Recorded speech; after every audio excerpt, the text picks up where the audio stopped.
আসসালামু আলাইকুম। Daily one ব্লগে আপনাদের সকলকে স্বাগত জানাচ্ছি। চলে এলাম আরেকটি নতুন ভিডিও নিয়ে। বেশ কিছুদিন ধরেই ভাবতেছিলাম আমার ছাদে টমেটো গাছের পাশাপাশি আরও কিছু সবজির গাছ লাগাবো। সেজন্যই আমার আগের পুরাতন একটি জিও ব্যাগ ছিল, সেই জিও ব্যাগটিতে মাটি ভরালাম। এই জিও ব্যাগটিতে আগে অন্য সবজির গাছ ছিল, এখন আবার নতুন করে ওইটাতেই সবজির গাছ লাগাবো। যেহেতু আমার কাছে আপাতত কোনো জিও ব্যাগ নেই, তাই ওই পুরাতন জিও ব্যাগটিতেই আমি নতুন করে আবার সবজির গাছ লাগাবো।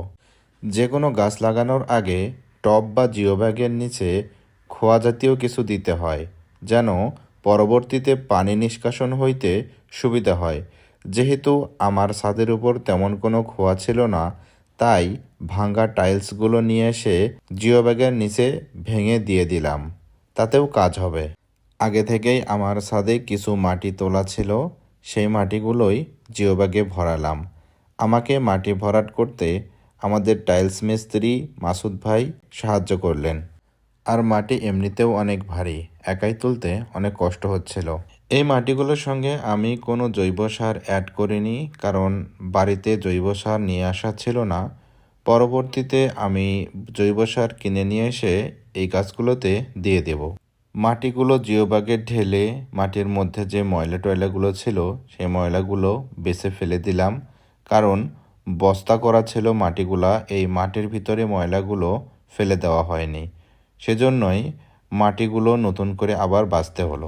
যেহেতু আমার ছাদে খুব বেশি একটা গাছ নাই, তাই আস্তে আস্তে আমি ছাদে গাছের পরিমাণ বাড়াচ্ছি। যেহেতু ছাদটি অনেক বড়, আমি চাইলেও একদিনে এত বড় ছাদ গাছ দিয়ে ভরাই ফেলতে পারবো না।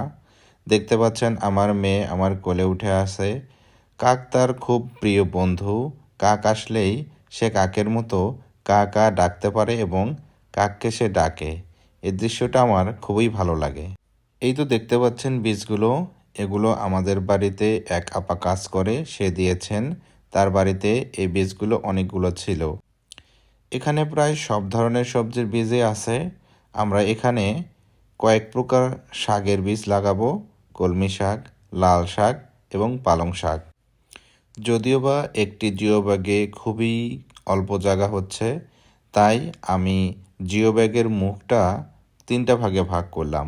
যেহেতু 3টা সবজি লাগাবো, তাই 3টা ভাগে ভাগ করে 3 সাইডেই 3 রকম সবজির বীজ দিয়ে দিলাম।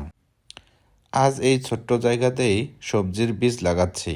আমার খুবই ইচ্ছা আছে পরবর্তীতে আরেকটি বড় জিও ব্যাগ নিয়ে সেটাতে শুধুমাত্রই বিভিন্ন ধরনের শাকের গাছেই লাগাবো। তারপর শাকের বীজগুলো ঢেকে দেওয়ার জন্য উপর দিয়ে আলগা মাটি দিয়ে দিলাম এবং তারপর পরিমাণ মতো পানি দিয়ে দিলাম। এই ছিল আজকে আমাদের সবজির গাছ লাগানোর ভিডিও। ভিডিও কেমন লাগলো অবশ্যই কমেন্টস করে জানাবেন এবং সকলেই আমি এবং আমার পরিবারের জন্য দোয়া করবেন। সবাই ভালো থাকবেন, সুস্থ থাকবেন। আল্লাহ হাফেজ।